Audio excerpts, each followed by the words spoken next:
Hello there guys, I'm just putting my input on the upcoming fights, what's been announced today.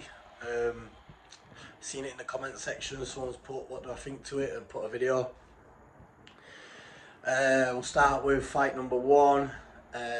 Jack Draper now announced to fight Ben Waddington on a show where £3,000 up for grabs for the winner.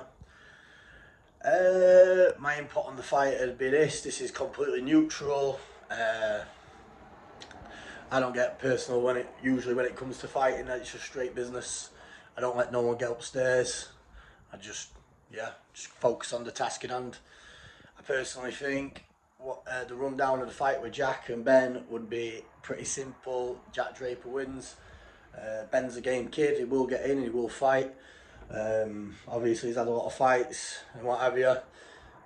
He jumps in regardless. When he gets beat, he's not really bothered he gets beat, because same week later he'll fight again. He's got that mentality. And in heavyweight BKB, guys, anything can happen. One wrong punch, as you're well aware, can change a fight instantly. You're all big lads and you're hitting. Only takes 2 pounds of pressure on the chin to knock somebody out. So yeah, all can really happen. But I just think how styles make fights. I think obviously if you watch Jack Draper's fights, for a big guy, he's pretty elusive. He's got a fast jab, he keeps the head moving and he keeps going, and he chucks a couple of 1-2 combination punching. See, like Ben Waddington will hold his hand back and he'll punch.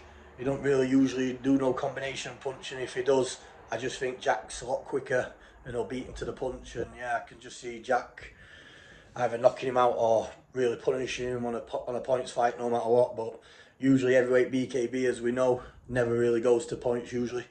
It's usually something happens among the lines where someone gets knocked out, stopped or whatever. But yeah, fair play to him. I'd like to say, obviously me and Jack were booked in on the BKFC, but he said he can't fight me on the next BKFC week, being up north. But he likes it down south, so that's definitely a fight for the future. But I'll put it out there right now to everyone here, I'd like to fight the winner of that fight, and obviously regardless, even not the winner, the loser as well, would be a potential fight for me in the future. But yeah, if we run it down the right channels with the BKFC, that's perfect for me. Like you said, look at all this weight I've lost here now. Look, I'm getting there ready. You know what I mean? I'm ready. Come December time, I will be booming, proper booming. A nice good camp with boxing training in the boxing gym. Yeah, to sharpen the tools up and what have you. Because you can get as fit as what you want and as strong as what you want, but if you're not getting into that boxing gym and you're not sharpening the tools up and getting no sparring, it's no good either way. So you have to hit all three. You have to be fit, you have to be strong, and you have to be boxing fit. You know what I mean? So yeah, I look forward to seeing who the winner is and who the outcome is, and I'd love to fight whoever it is. That's that. I wish them both best luck, and that's fair play.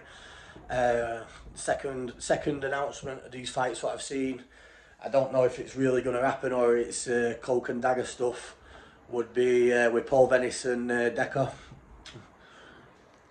My personal opinion on this is I can't see the fight happening.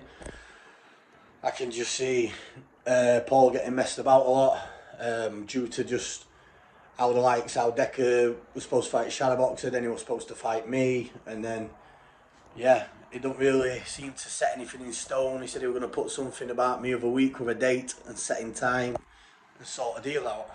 So yeah, that's that one. I just don't see it happening. But if it does happen, my personal opinion would be, if it was a fair play bare knuckle, I think it would be a good fight. To be honest with you, both two rough men.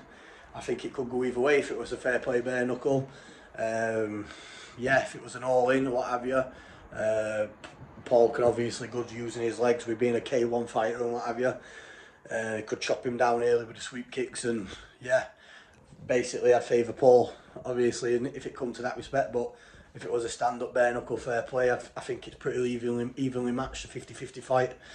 But yeah, I wish them two the best and what have you, and yeah, it's all good for them, all good in the hood, and see what the crack is, innit, guys?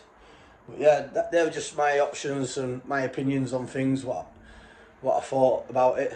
But I just look at the past history though on Decker's last two fights. His last two fights were against Robbie and against Dean Lynch Ward, two fellas who were a lot smaller than him, a lot slimmer, a lot lighter, smaller in height, less boxing experience and less fight experience than him. So I personally think he's taking fights what he think he can win. I think like the likes of me, Paul Venis and Draper and what have you would be too much for him to handle. So I don't know if this is for the views or the fights are going to happen. Me personally, I don't know. You know what I mean? Only time can tell. But yeah, as far as I can stand, guys, listen, I want the biggest fights out there for me, and obviously I don't want to be getting up every morning and running and going to the gym and whatever and then fighting clowns. I want the biggest and best names there is to fight, and I'll fight them. I'll meet them anywhere and I'll fucking fight them and I'll win. And that's that. Trust me, my next fight, I promise you now, look in my eyes there, yeah, you are going to see the real Brett May, the beast Brett May, the beast, the reason why they call me the machine, and I mean that. I mean that, God's honest truth. But anyway, actions speak louder than words, but trust me, you'll see, because I'll knock my opponent clean out whatever they put in front of me. Names and reputations don't mean shit. You'll see what happens. But yeah, till that day comes, I wish the fight's very good and see who wins. God bless to them all, you know what I mean, they're all gladiators. Anyone what steps in a ring or steps out and wraps their hands, or even don't wrap their hands and go out bare knuckle, I fully respect them 100%, because I know how much bottle it takes. And anyone what tells you don't feel nerves before a fight is a fucking liar, you know what I mean. Anyone who don't feel nerves before a fight either know it's no fight and it's a mismatch, or they're an idiot. Because if you don't have no nerves or no adrenaline before a fight, you're just gonna get knocked out, because that's what keeps you ready. You got to have respect for your opponent. You got to know, especially in heavyweight BKB. You know what I mean? It's no mugs game. People get smashed in, people get hurt. So I respect anyone who goes out and have a go. So fair play to them all. God bless you guys. Have a good bank holiday. Take care.